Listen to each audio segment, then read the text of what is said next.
ছাত্রদল প্রতিনিয়ত ফ্যাসিস্টদের বিরুদ্ধে প্রতিবাদ মুখর ছিল।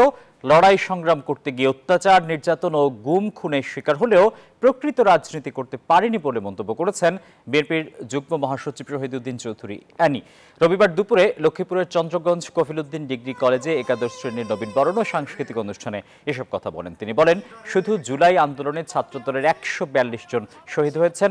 ১৭ বছরের সংখ্যা ১৭,০০০-এর কম হবে না। ছাত্রদল শিক্ষার্থীদের জন্য কাজ করতে চায় যাতে ছাত্রদের মধ্যে শৃঙ্খলা, মেধাবী নেতৃত্ব বেড়ে ওঠে ও শিক্ষা সংস্কৃতি ফুটে ওঠে।